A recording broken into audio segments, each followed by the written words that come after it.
Fernando Capês, esse é o nosso entrevistado de agora. Fernando Capês, graduado pela Universidade de São Paulo, para Direito do Largo de São Francisco, promotor de justiça, procurador de justiça, deputado estadual por 3 legislaturas, atualmente, a convite do governador João Dória, diretor executivo da Fundação Procon. Então, Capês, muito obrigado de aceitar o convite de vir aqui conversar um pouco sobre a nossa cidade. Muito obrigado, é um prazer, meu querido Manhães. Você que é meu colega de faculdade, fizemos juntos a São Francisco e eu tenho acompanhado o seu trabalho com muito entusiasmo. Parabéns. Obrigado, Capês. E assim, o que eu acho que é bom a gente começar a conversar um pouco, já que hoje você ocupa a direção do Procon de São Paulo, exatamente explicar o que é o Procon, Legal. As suas atribuições, a estrutura do Procon, enfim, e o que você encontrou no Procon. Marcelo, o Procon ele tem a forma jurídica de uma fundação. Ele é uma fundação pública, embora tenha pareceres da Procuradoria do Estado dizendo que ela é privada também. Então ela é público-privada, já começa daí a sua natureza anômala. O Procon começou em 1976 no estado de São Paulo, 43 anos atrás. Há 43 anos atrás foi criado um grupo executivo, timidamente, sem grandes pretensões, para fazer orientação e defesa do consumidor. Depois ele virou uma Secretaria de Defesa do Consumidor e aí alcançou em 1995 o status de fundação. O que, a meu ver, é melhor do que secretaria, porque dá a ele uma autonomia maior fora da administração direta para atuar. Então, desde 95, o Procon é uma fundação, nós temos mais ou menos uns 600 servidores, pouco menos do que isso. Temos 8 coordenadorias regionais, estamos espalhados aí em todo o estado. Tem no litoral, em Santos, você tem lá em Rio Preto, você tem em Prudente, tem em Sorocaba. Então, estão espalhadas as nossas coordenadorias, Campinas. E nós atuamos, então, no estado inteiro, na capital e em todo o estado. E, ao assumir a condução do Procon, nós procuramos implementar, número 1, maior celeridade. Nós temos que tornar mais fácil para o cidadão fazer a sua reclamação. Então, se ele tem que se deslocar até um local, ficar na fila, aguardar, preencher um monte de burocracia, ele não vai reclamar.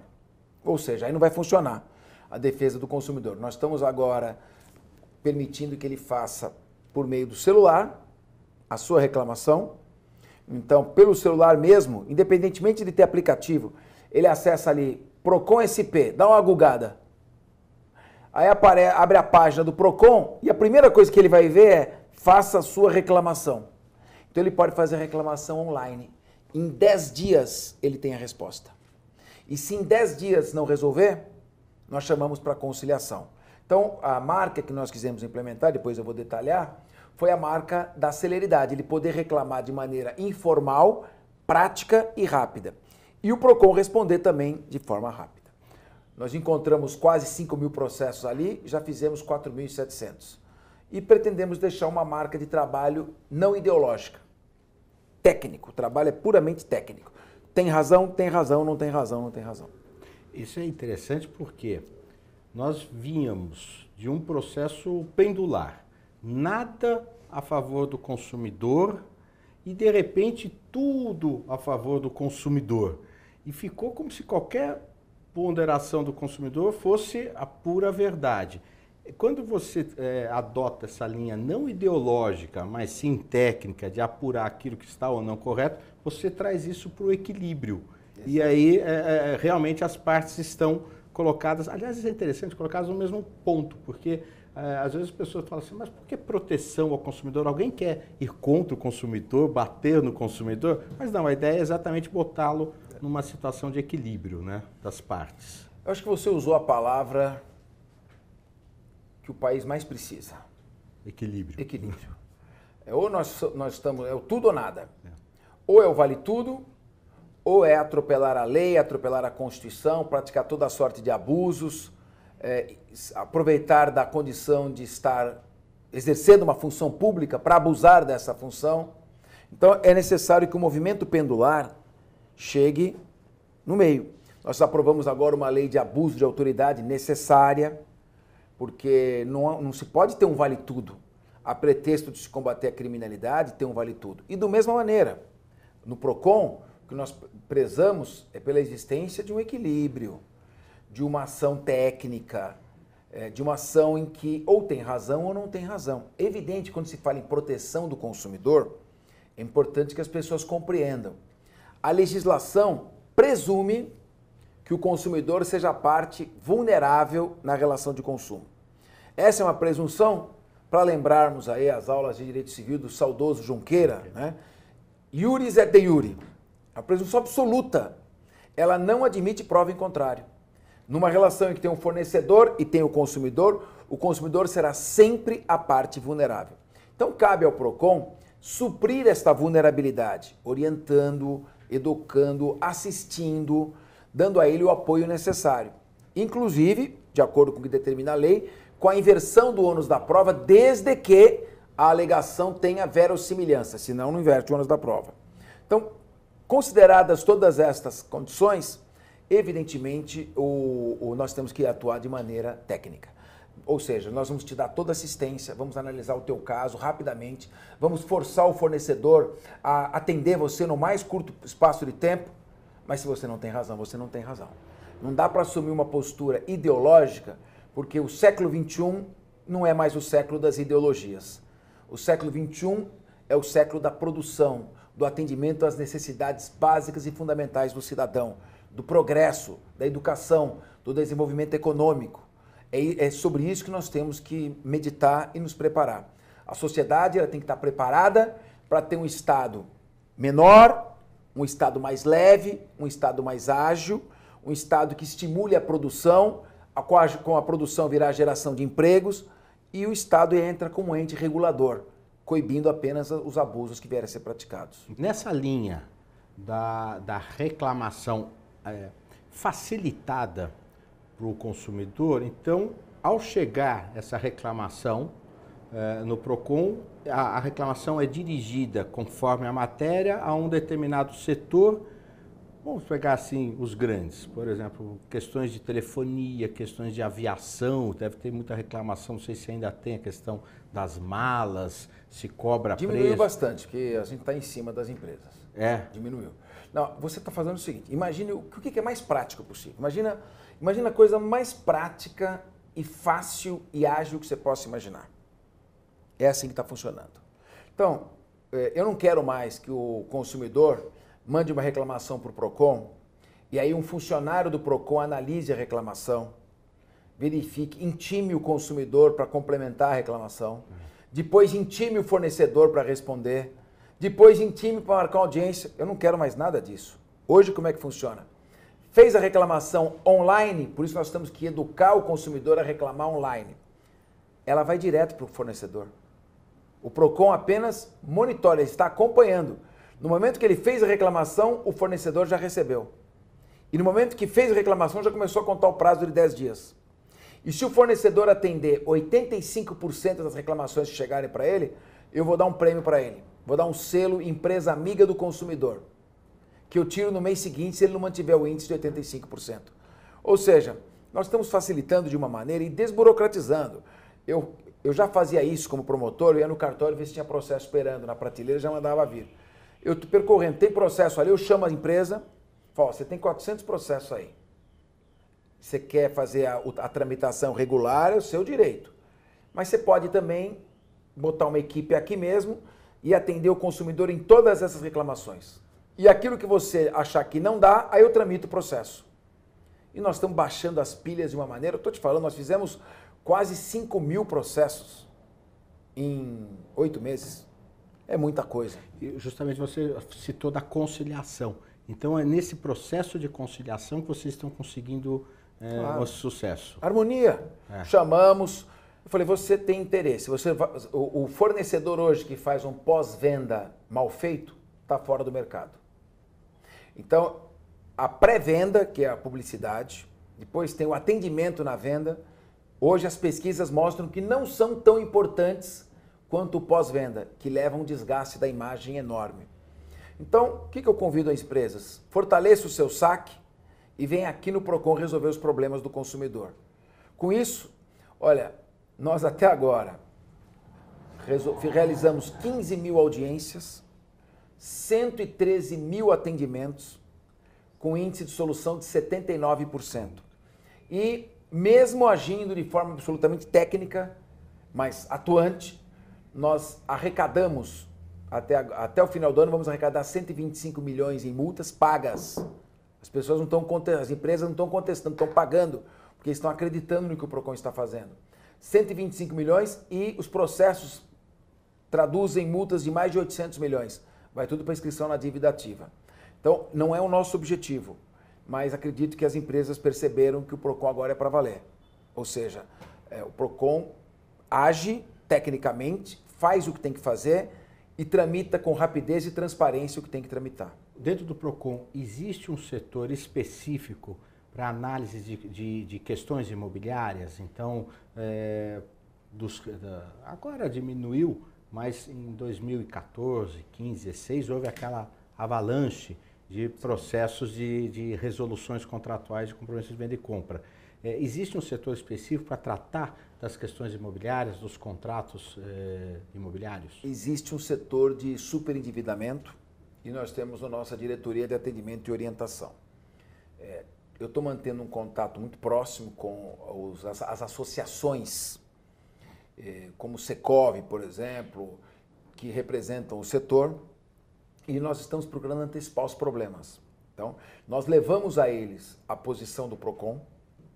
O Procon está agora, pela primeira vez na sua história, editando súmulas vinculantes, que são súmulas administrativas. O Procon pensa isso. Nós estudamos a jurisprudência do Supremo, do STJ, a doutrina, e emitimos as súmulas.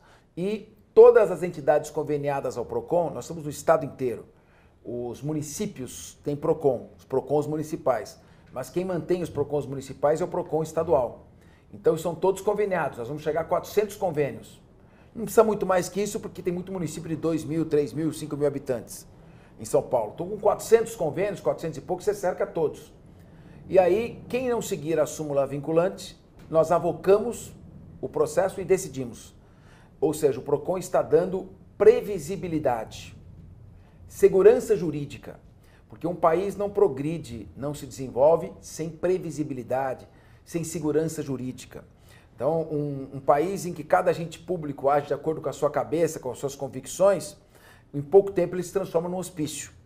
Então, um país que vive um surto esquizofrênico de desenvolvimento, ele nunca vai atrair capital estrangeiro. Então, o Procon está dando a sua contribuição. Nós somos implacáveis na defesa do consumidor. O Procon tem um lado. Nosso lado é a defesa do consumidor. Agora, procuramos expor claramente quais são as regras do jogo. Se o fornecedor tiver razão, ele tem razão.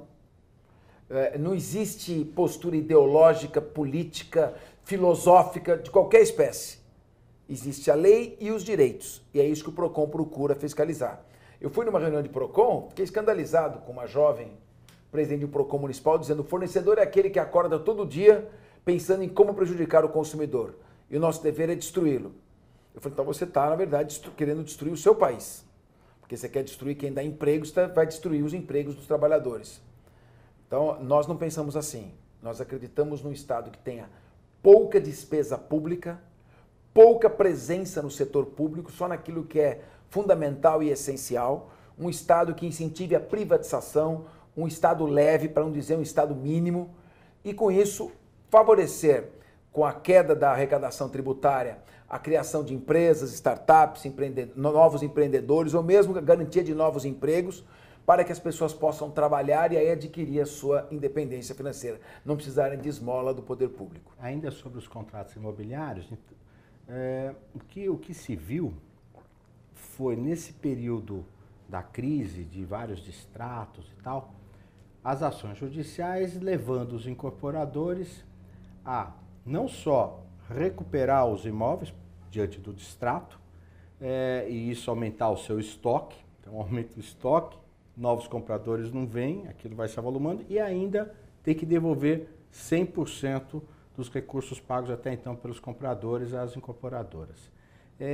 Esse cenário construído com as decisões judiciais foi extremamente maléfico para os empreendedores e para o mercado como um todo.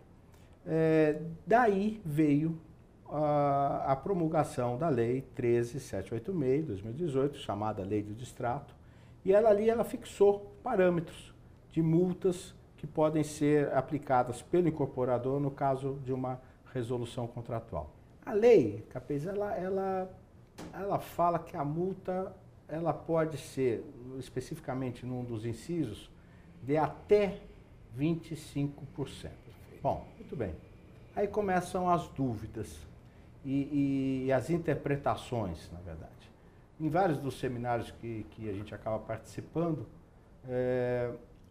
tem, por exemplo, a interpretação do nosso contemporâneo, hoje desembargador Francisco Loureiro, que entende que o fato da lei permitir a multa de até 25% de retenção dos valores pagos, o fato da lei permitir isso não significa que será aplicada. Por quê?